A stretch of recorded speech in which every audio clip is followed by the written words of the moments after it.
Class 8th Prose to Life. The passing wind. What is life? हवा पूछ रही है सितारों से कि जीवन क्या है, जिंदगी क्या है। The stars. To shine with one's own brightness is life. तो सितारों का जवाब है, उनका ये उत्तर है, अपनी ही चमक से चमकना जिंदगी है। When there is no moon, it seems to us as if we were released from captivity. जब वहाँ कोई चांदनी नहीं होती, तब हमें लगता है जैसे हम किसी कैद से छूट गए हैं। We brighten up and every star feels that it is there. हम चमक उठते हैं और हर एक सितारे को ऐसा फील होता है, महसूस होता है कि वो वहाँ पे है। It has some power. उसके पास कुछ ताकत है। It has millions of companions. और उसके हजारों लाखों उसके साथी हैं। In fact, we feel that we have a large family of our own. और हमें ऐसा लगता है जैसे कि हम ऐसा फील करते हैं कि हमारी एक बहुत बड़ी फैमिली है। Life of dependence is no life. किसी के ऊपर डिपेंड होना ये कोई जिंदगी नहीं है। Thus, having our own light is life for us. तो हमारी रोशनी जो है, हमारी खुद से उत्पन्न होती है जो रोशनी, वही हमारे लिए जिंदगी है। The wind. What does life mean to you? अब हवा पूछ रही है चांद से कि जीवन का तुम्हारे लिए क्या मतलब है, क्या मीनिंग है, क्या मायने रखती है, क्या मायने हैं इसके। The moon. You see these dark spots on me? अब चांद का ये उत्तर है कि क्या तुम देख सकते हो ये जो डार्क स्पॉट्स हैं मेरे ऊपर, ये जो काले धब्बे हैं मुझ पे। I am sick, a lifeless entity. मैं बीमार हूँ, एक बेजान चीज़ हूँ। ये मैं एक लाइफलेस एंटिटी हूँ। This borrowed light is the cause of these spots. ये जो मैं रोशनी बारो करता हूँ, लेता हूँ दूसरों से, यही है इन स्पॉट्स का कारण। It is like a shroud enveloping my dead body. ये मेरे मरे हुए जिस्म को ढकने वाले एक कफन की तरह हैं। My light looks like the laughter of a widow.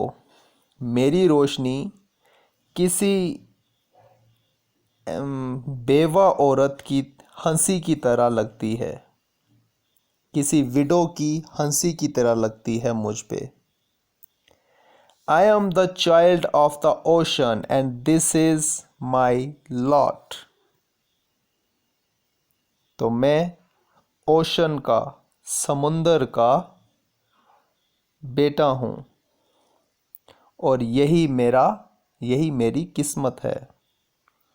Then the wind moves to the ocean with the same question.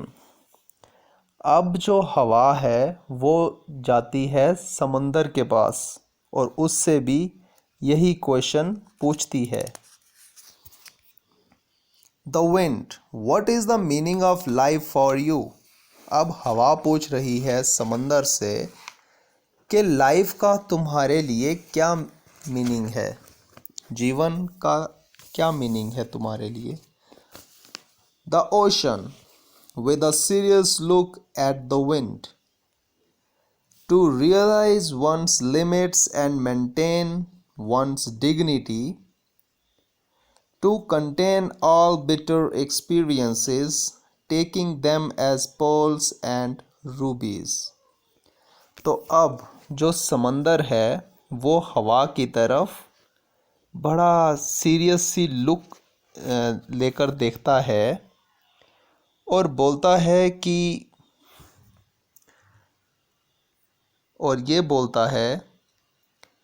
कि अपनी लिमिट्स को रियलाइज़ करना और अपनी डिग्निटी को, अपनी इज्जत को मेंटेन रखना, और सारे जो आपके बुरे एक्सपीरियंसेस हैं, बिटर एक्सपीरियंसेस हैं, बुरे एक्सपीरियंसेस, उनको अपने अंदर समा लेना, ऐसे जैसे कि वो पर्ल्स हैं। पर्ल्स मीन्स मोती, मोती की तरह हैं। एंड रूबीज़, और रूबीज़ की तरह मीन्स बहुत कीमती पत्थरों की तरह। This is my idea of life. मुझे लगता है कि लाइफ यही होती है। These salty waters of mine produce pearls and create clouds full of rain. मेरा ये नमकीन पानी जो है ये बहुत सारे मोती पैदा करता है और बारिश के बादल। You can call it a life of penance or renunciation. और तुम इसे कह सकते हो कि ये एक ज़िंदगी है तपस्या की और संन्यास की। Then the wind approaches the cloud. अब इसके बाद जो हवा है वो बादलों के पास जाती है। The wind, what is life for you? अब हवा पूछ रही है बादलों से कि जीवन तुम्हारे लिए क्या है। The cloud, very quickly. What I understand about my life is only this much, that when it rumbles, it only rumbles, but doesn't rain. तो अब जो बादल हैं वो बहुत ही जल्दी से जवाब देते हैं कि मैं समझता हूँ कि ज़िंदगी ये है कि जब गरज होती है, बादलों की गरज होती है तो सिर्फ गरज ही होती है, बारिश नहीं होती। But when it rains, it loses itself and gives away its being in joy and self-abandon. लेकिन जब बारिश होती है तो वो खुलकर होती है, अपना सब कुछ देने को तैयार हो जाती है, सारी खुशियाँ दे देती है और अपने आप को निछावर कर देती है। But it must know where to rain, the right place and the right time in response to the call of the parched soil. लेकिन ये ज़रूर पता होना चाहिए कि बारिश ने, वर्षा ने अगर होना है तो कहाँ होना है, उसे उसकी सही जगह पता होनी चाहिए और सही समय भी। जहाँ पे मिट्टी सूखी पड़ी है, जहाँ सूखा पड़ा है वहीं पे वो हो। For me, the real life is to rain on hills which are in dire need of drops of water. मेरे लिए जो जीवन है, सच्चा जीवन जो है बारिश का, वो यही है कि उसे पहाड़ों पर होना चाहिए जिन्हें बहुत ज़रूरत है पानी की बूंदों की। Now the wind quietly descends to the earth. अब हवा चुपके से धरती की तरफ आ जाती है। The wind, tell me what is life. अब हवा पूछ रही है धरती से कि जीवन क्या है। The earth, Why are you getting into these matters? धरती का उत्तर ये है कि तुम इन बेकार की बातों में क्यों पड़ रही हो।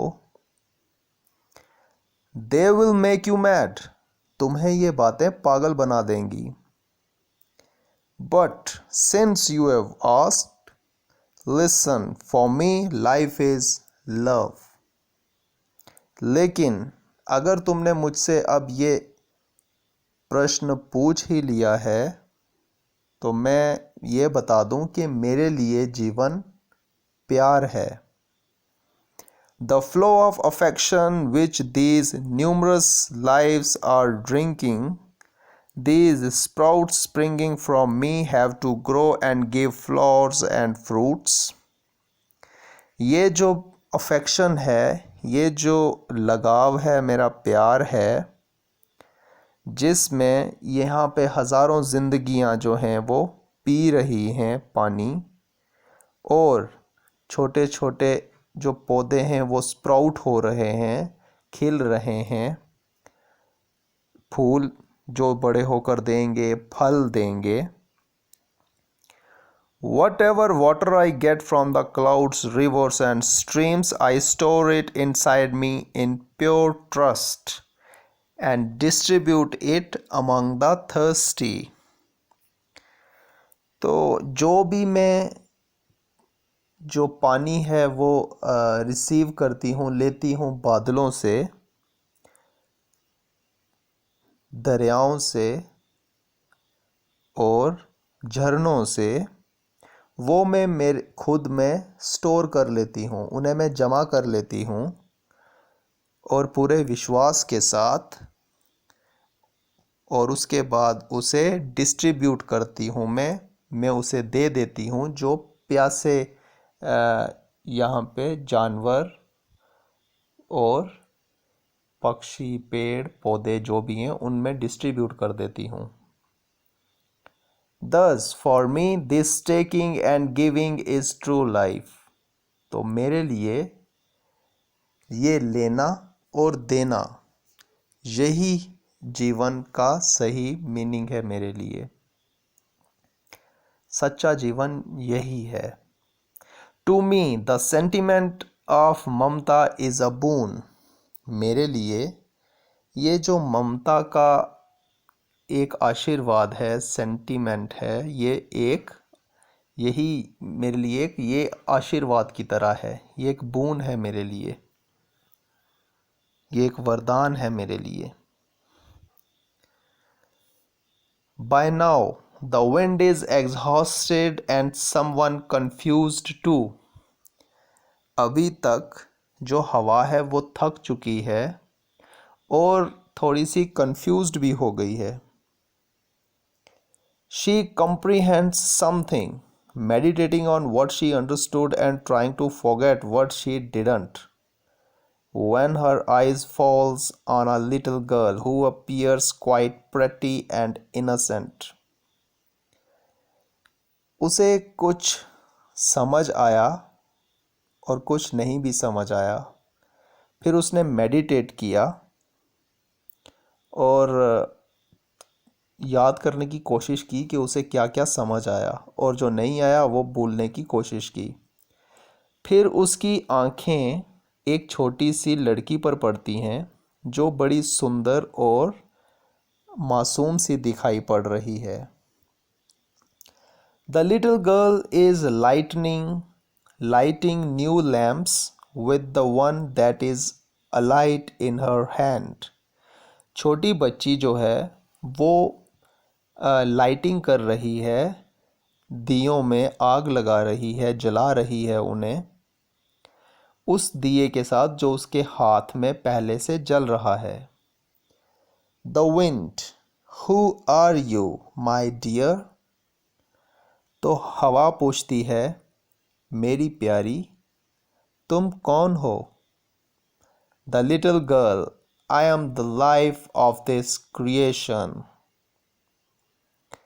कहती है, मैं इस क्रिएशन की मैं लाइफ हूँ। मैं जीवन हूँ मेरी क्रिएशंस का। The wind, what are you doing? तो हवा कहती है, तुम क्या कर रही हो? The little girl, I am only lighting the new lamps with the lamp that is alight. मैं सिर्फ जगा रही हूँ, सिर्फ लाइटिंग कर रही हूँ उन नए दियों को, न्यू लैम्प्स को, उस लैम्प से जो पहले से ही जग रही है। The wind, and these behind you have left some lamps unlighted. और हवा कहती है, और ये पीछे तुमने कुछ दियों को, कुछ लैम्प्स को छोड़ दिया है बिना जगाए। The little girl, those lamps have no oil in them. उन दियों में तेल नहीं है। There is no point in lighting them now. इसलिए उनको जगाने का अब कोई मतलब नहीं है। Those who are yearning to awake, those who are waiting to be lighted, I am lighting only those. वो जो जागने के लिए तड़प रहे हैं, जो जलने का इंतज़ार कर रहे हैं, मैं सिर्फ उन ही को जला रही हूँ। I love this play of life. मुझे ये जीवन का खेल पसंद है। Hearing this, the wind smiles as this play greatly impressed her. ये सुनकर हवा मुस्कुरा देती है क्योंकि ये खेल उसे बहुत ही मज़ेदार लगता है और उसे बहुत ही इम्प्रेस करता है। She is so much delighted that she forgets herself and joins the little girl. वो इतनी खुश हो जाती है कि वो खुद को भूल जाती है और वो उस छोटी बच्ची को ज्वाइन कर लेती है, उसके साथ मिल जाती है। Now, textual questions. Working with the text. Question first. What answer did the stars give to the wind? तो सितारों ने हवा को क्या जवाब दिया?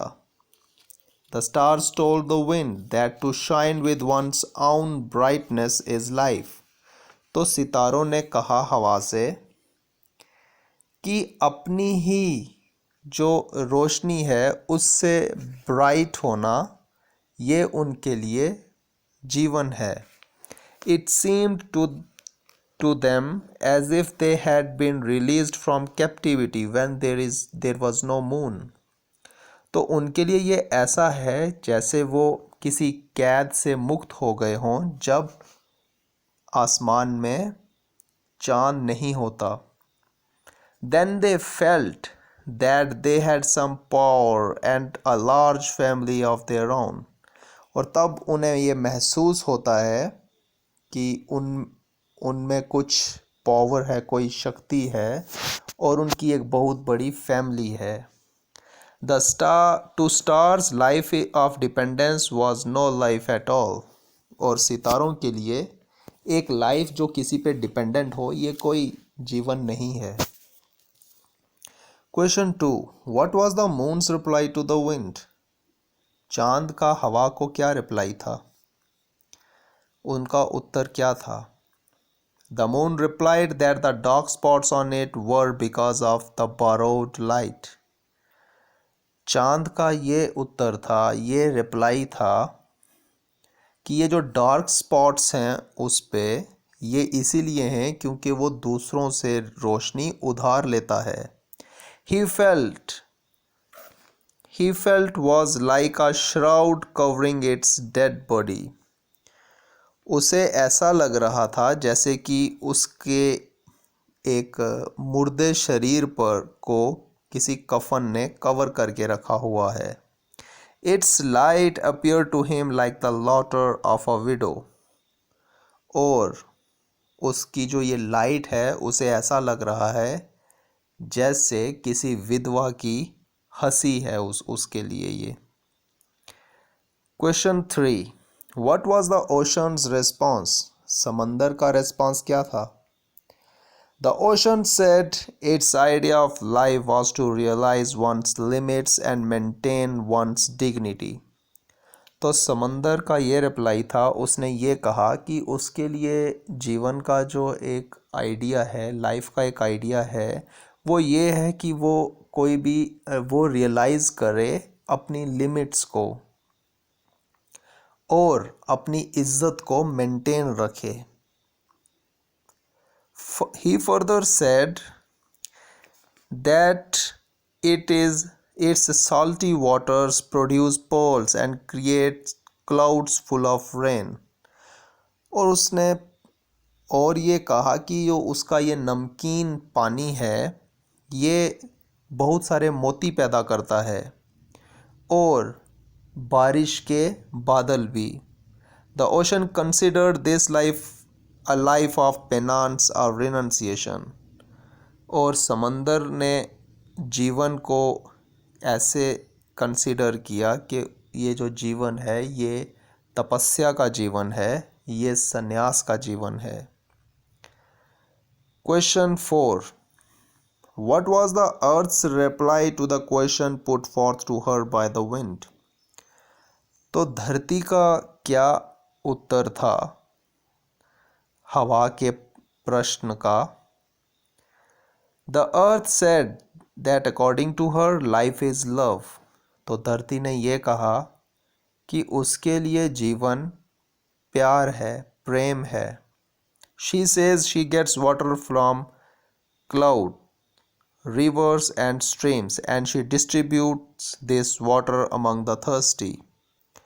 अर्थ ने ये कहा कि वो ये जो पानी है ये लेती है बादलों से, दरियाओं से, झरनों से, नदियों से और फिर इसको बांट देती है प्यासों में। According to her, this taking and giving is true life.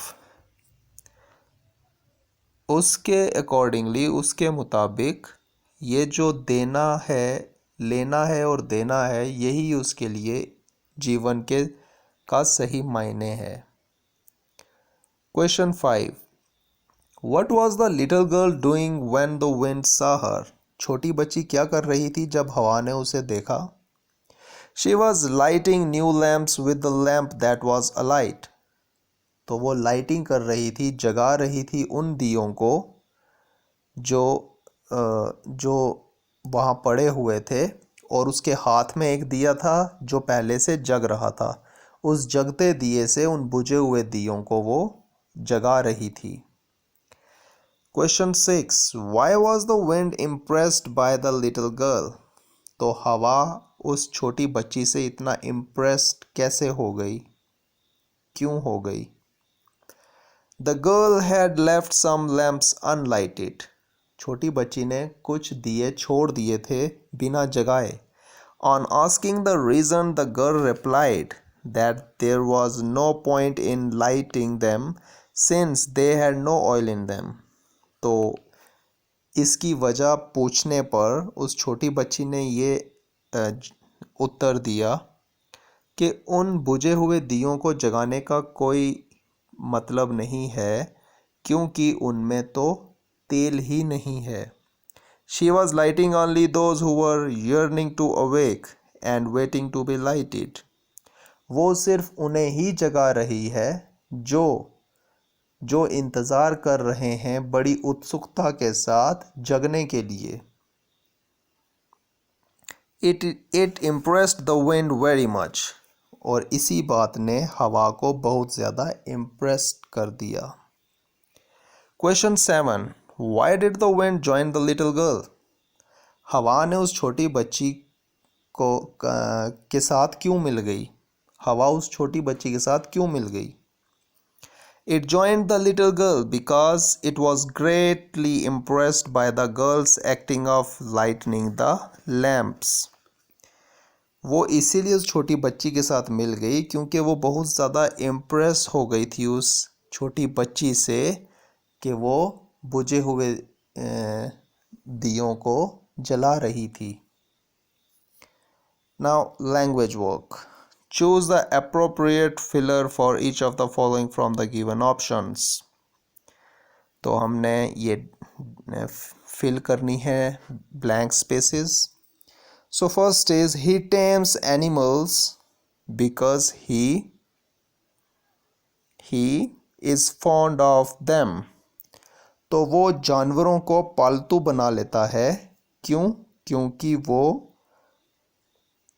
उनको बहुत पसंद करता है. He is fond of them. तो C पार्ट आएगा. He is fond of them. So second is he is so lazy that he dislikes work. वो बहुत ही आलसी है क्योंकि इसलिए वो काम करना पसंद नहीं करता. Now third is whichever way you approach the problem, it will not be solved. तो जिस मर्जी तरीके से तुम इस प्रॉब्लम को अप्रोच करो, इस मुश्किल को सॉल्व करने की कोशिश करो, ये सॉल्व नहीं होगी. It will not be solved. इसी तरह से fourth is the doctor warns him that unless he gives up smoking he will not recover. तो वैद्य ने, डॉक्टर ने उसे वार्न किया, उसे चेतावनी दी कि जब तक वो सिगरेट पीना छोड़ नहीं देगा तब तक वो ठीक नहीं हो सकता. That he will not recover. तो डी पार्ट आएगा. He will not recover. Now second part. Consult a thesaurus and write at least 2 synonyms of each of the following words. तो हमने इन वर्ड्स के 2 सिनोनिम वर्ड लिखने हैं. इन्हीं के जैसे मीनिंग वाले 2 वर्ड और लिखने हैं. तो देखते हैं. First word is Abor. Abor का सिनोनिम होता है हेट, डिसलाइक, नफरत करना, नापसंद करना. Second is betray. बिट्रे का सिनोनिम होगा डिसीव, चीट, किसी को धोखा देना, चीटिंग करना. Third is council. इसका सिनोनिम होगा एडवाइस, सजेशन, किसी को एडवाइस करना, उसे अच्छी सलाह देना, सजेस्ट करना, इसे कहते हैं काउंसिल. तो ये तीनों वर्ड सिनोनिमस हैं. Fourth is delight. डिलाइट का सिनोनिम होगा जॉय, रैप्चर. तो मीन्स खुशी. डिलाइट मीन्स खुशी. Fifth is educate. एजुकेट का सिनोनिम होता है टीच, इंस्ट्रक्ट, किसी को टीच करना, उसे पढ़ाना, इंस्ट्रक्ट करना, बताना. सो सिक्स्थ इज फेट. फेट का सिनोनिम है डेस्टिनी, लॉट. तो फेट किस्मत हो गई और इसके सिनोनिम हो गया डेस्टिनी और लॉट. इट मीन्स किस्मत, आपका भाग्य. Seventh is generous. जेनरस का सिनोनिम है बेनेवोलेंट, काइंड. तो उदार भाव रखना, किसी के लिए उदार भाव रखना, उसे कहते हैं जेनरस, बेनेवोलेंट और kind. Eighth is haste. Haste का सिनोनिम है अर्जेंसी, हरी, मीन्स जल्दी में. Ninth is intellectual. इसका आएगा रेशनल, मेंटल, मीन्स जो दिमाग वाला हो, बुद्धिमान. Tenth is justice, rightfulness, rightness. तो सही निर्णय करना, सही निर्णय को बताना, इसे कहेंगे justice, rightfulness and rightness. 11th is language. Language का सिनोनिम होगा फीबल, लिस्टलेस। इसी तरह से मेंड, मेंड का सिनोनिम है रिपेयर, करेक्ट, मीन्स ठीक कर देना। इसी तरह से 13th है नॉनसेंस। नॉनसेंस का सिनोनिम है silliness, foolishness. 11th is obstacle. Obstacle का सिनोनिम है हिंड्रेंस, ऑब्स्ट्रक्शन, मीन्स रुकावट। 15th है palatable, means tasty, savoury, means किसी में बहुत स्वाद होना, स्वाद वाली चीज़। 16th is queer, strange, singular, means अजीब। 17th is religious, reverential, God-fearing. So 18th is sober. Sober is grave, serious. तो serious चीज़ होगी, तो उसके लिए ये 3 सिनोनिम हैं। फिर उसके बाद 19th है ट्रांसिएंट, मीन्स ट्रांसिटरी, टेम्पोररी। तो कोई टेम्पोररी चीज़ होगी, उसे हम कहते हैं ट्रांसिएंट या ट्रांसिटरी। So 20th is urge. Urge means plead, instigate. तो किसी को अर्ज करना, प्लीड करना, किसी की मिन्नतें करना, तो उसे कहेंगे हम instigate, plead or urge. So grammar work. Rewrite the following sentences inserting to wherever necessary before the infinitives in brackets. तो हमने यहाँ पे यूज़ करना है टू का, टू इन्फिनेटिव का यूज़ करेंगे हम। तो फर्स्ट है आई हैव नो मनी। तो ये जो ब्रैकेट में दिया इन्फिनेटिव लैंड, इसके हम पहले यूज़ करेंगे two. I have no money to lend you. मेरे पास कोई मनी नहीं है तुम्हें देने के लिए। So second is we saw the thief run. तो इसके साथ हम टू इन्फिनेटिव यूज़ नहीं करेंगे, तो ये ऐसे ही आएगा we saw the thief run. So next is we here,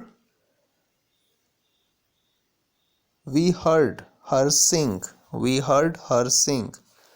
तो इसमें भी इन्फिनेटिव यूज़ नहीं होगा टू, ये भी ऐसा ही रहेगा। So fourth is they watched their team play. यहाँ पे भी टू इन्फिनेटिव यूज़ नहीं होगा, सो ये ऐसे ही रहेगा they watch their team play. So fifth is he made us wait for a long time. तो यहाँ पे भी हम टू का यूज़ नहीं करेंगे। So sixth is let him work. तो लेट हिम वर्क का लेट हिम वर्क ही रहेगा, ये भी यहाँ पे भी टू यूज़ नहीं होगा। So seventh is need I come tomorrow. तो ये भी ऐसा ही रहेगा, यहाँ पे भी यूज़ नहीं होगा too. Eighth is do you wish make a complaint. तो यहाँ पे आएगा do you wish to make a complaint. So यहाँ पे इन्फिनेटिव यूज़ होगा to make a complaint. So ninth is he heard a cock crow and got up. तो यहाँ पे भी यूज़ नहीं होगा, टू का यूज़ नहीं होता यहाँ पे। So tenth is how dare you read my letter. तो how dare you read my letter, यहाँ पे भी टू का यूज़ नहीं होगा। So 11th is it is up to you to increase your knowledge. तो यहाँ पे हम यूज़ करेंगे टू का। So 12th is bid him go there. तो यहाँ पे यूज़ नहीं होगा। 13th good bye I hope to see you again सून। तो यहाँ पे हम इन्फिनेटिव का यूज़ करेंगे टू का, सी से पहले। So 14th is I would like to be a teacher. तो यहाँ पे होगा यूज़ टू का 14th में। 15th is he learned to swim when he was 10 years old। तो यहाँ पे भी हम टू का यूज़ करेंगे स्विम से पहले। 16th is I am tired. I want to go to bed. तो यहाँ पे इन्फिनेटिव का यूज होगा to. 17th is what have you decided to do. तो यहाँ पे टू का यूज होगा. 18th is we should speak the truth. तो यहाँ पे यूज नहीं होगा. Where is Sumaya? I need to ask her something. तो यहाँ पे ज़रूर यूज होगा टू का. 20th is I am trying to concentrate. Please stop talking. तो यहाँ पे हम टू का यूज करेंगे कंसंट्रेट से पहले.